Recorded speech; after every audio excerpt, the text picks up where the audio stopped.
It's I mean, you can learn first aid on your own too. You don't need can, to. but the more important thing about this is that most of us grow up watching movies and watching battle in movies.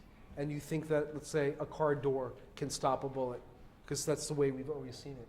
And in these courses, they teach you the right way to think. And just that is enough to save people's lives. And it has, for sure. I agree. I mean, I'm a Lynsey. I've never taken now one. And you've survived. Right. Yeah. But a lot of our colleagues haven't. Yeah, but still, this whole course thing is new. I mean, and I remember my colleague, our colleague, Tyler Hicks recently.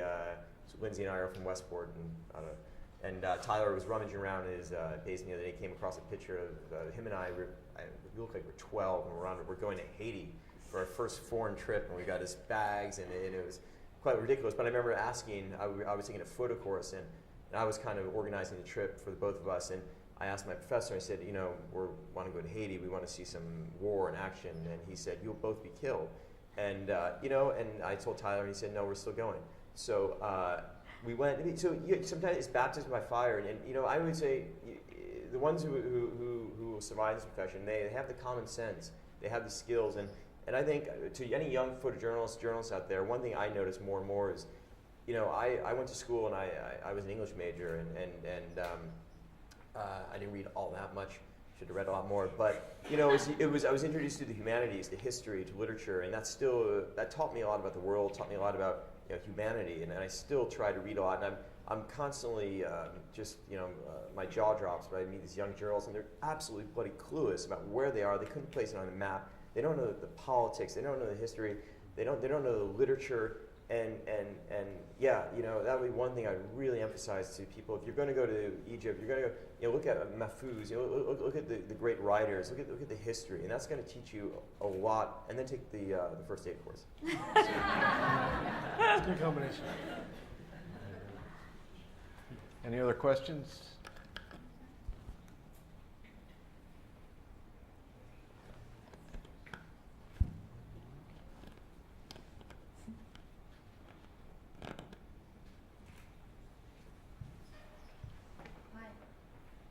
Can you hear me?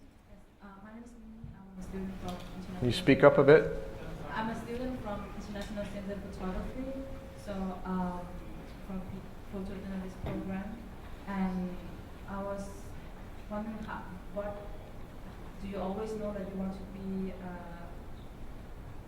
conflict photographer, and what keeps you going, keep on going to do what you do?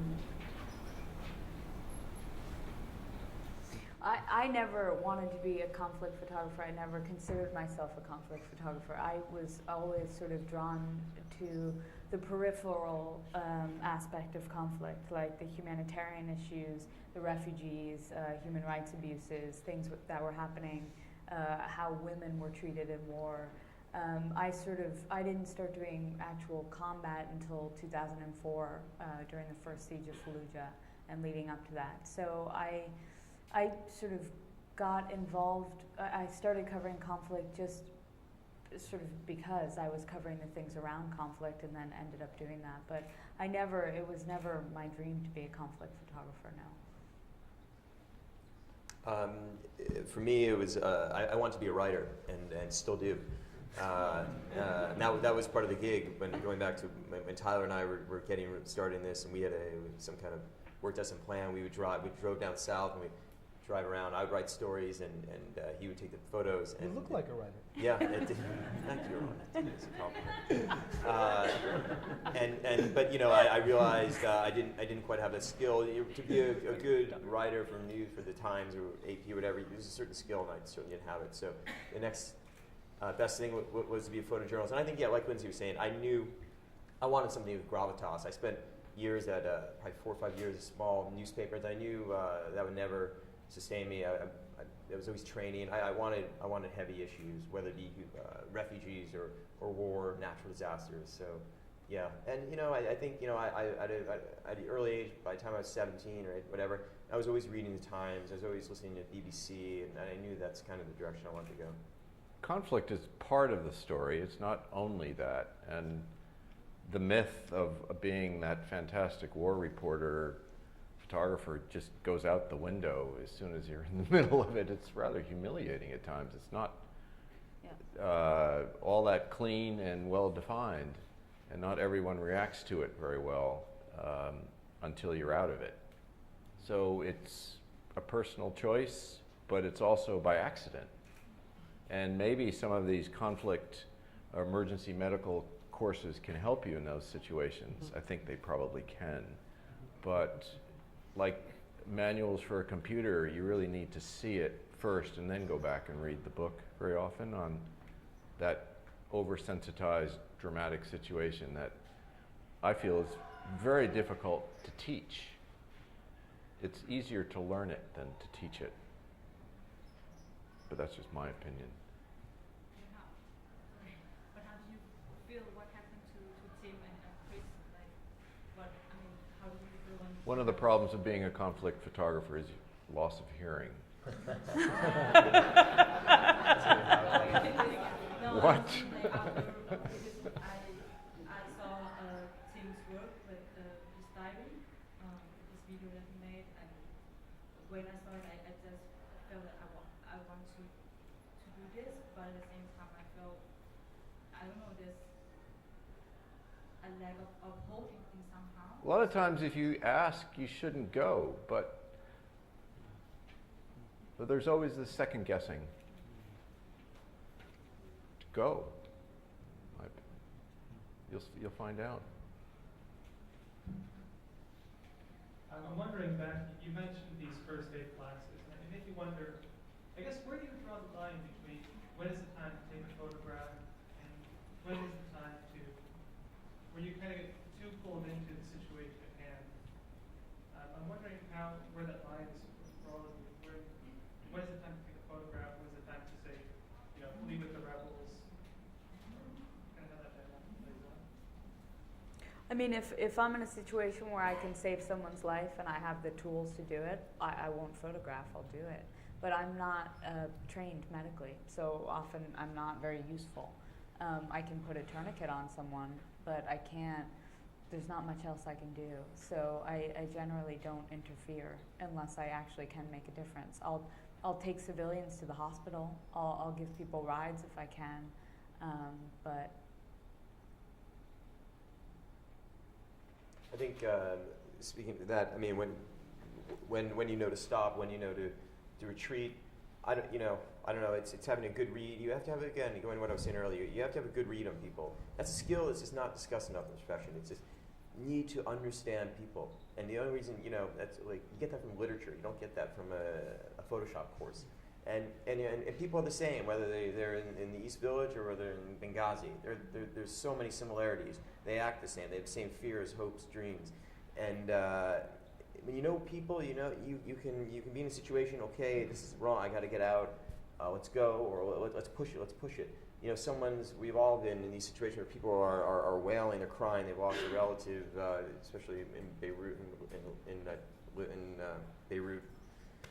Yeah, Beirut. Where we would constantly come across that, and it was just when you keep pushing, when you push back, and it's just it's a sixth sense.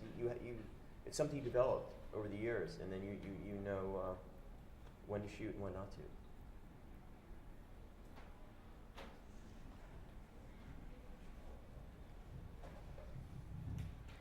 It's a practical question.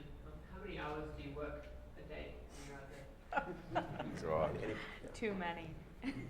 I mean, usually in Libya, we were not sleeping very much. I mean, because you wake up before dawn usually to get to a place by the time the light's beautiful. If you can, if it's safe enough. You can't really drive at night during war, during fighting, because it's just too dangerous. So the minute dawn breaks, you go. And then you work all day. I mean, if you're close enough to where we usually carried our stuff in the car to file, satellite and computer and stuff, and then we wait for the nice light for the afternoon, basically, and shoot until the sun goes down, and then file into the evening. Eat dinner at like midnight, carry protein bars or whatever, and eat during the day. One of the things about digital is it works very well at night. Digital photography, so you can keep going. Yeah. But you do have to file, you do have to back up. You have to do the practical things and then fall asleep on the keyboard.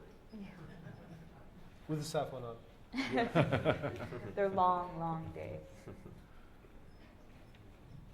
So this is a personal question. It's turned on. How do you deal with what you see every time you're there, every time somebody gets killed, every time now what we are all experiencing with this happening? What is it that you do that makes you keep going? Because we're starting and we're doing these projects that are here based, and it's not nearly as tough as what you guys are doing, and it's still hard.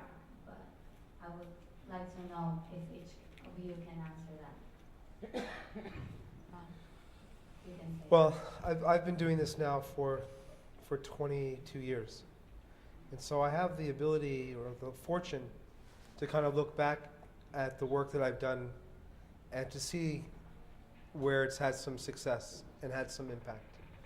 I've had work that presidents have spoken about, work that's helped indict war criminals, and I've spoken to people in the photographs and found out how the images affected them and how people made decisions based on the work. And that's a really great luxury. And that happened sort of slowly as the years went by. And each time I would interact with somebody that would tell me a story, and I would understand sort of a way that my photograph played a role in their life, it made everything much easier because I understood that my work was having an impact. And by understanding that the work that we do has an impact, it justifies us being there.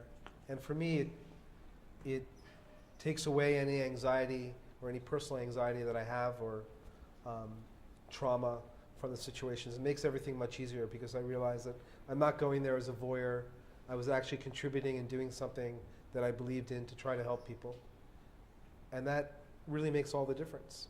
And I believe that not just for my own work, not just for Lynsey's or Spencer's or Bob's, but all photographers that are going out there, and whether you're working in Brooklyn or in Benghazi, by what we're doing, documenting, creating a historical record, being part of communication so people can understand each other better, that is really an amazing way to live your life. And that makes everything okay. You don't have to travel 8,000 miles to be affected by these situations. It's right out here. It's a skill to find it right outside your door, but I think these answers can go on and on. I mean, it's a whole evening could be spent on that question, but maybe. Speaking of that, I think probably of all the carnage, dead bodies that I've seen in the last 15, 20 years, and probably not as much as many as these two, but I remember the one that really affected me was just right over here. It was about 3 years ago. I was walking down the street, East Village. It was like on the 10th, and I saw a woman laying down the street with her bag of groceries. She'd just been hit and killed, and it was just so random every day. And life was going on, and people were going by on bikes and the buses and taxis, and that image of that woman it still stays with me.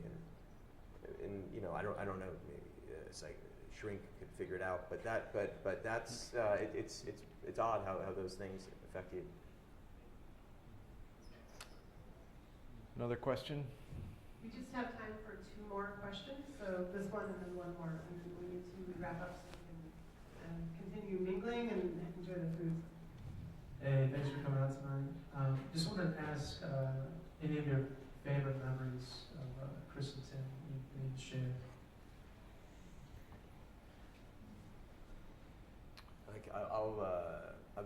I have too many about Chris, so I won't bore you with this. Just thousands. I keep people here for a week. I'll say with Tim, when I won World Press in 06 Photo of the Year, and Tim won in 07 for a picture of Afghanistan. I had no idea who this guy was, and these Italians they brought us together on some island in Italy. So they wanted us to both document each other for a day. It was bizarre. And I was like, who is this guy? And this tall, very gentlemanly guy shows up, and it's okay. And Tim, Spencer, and I just spent like 6 hours wandering around talking about everything, and just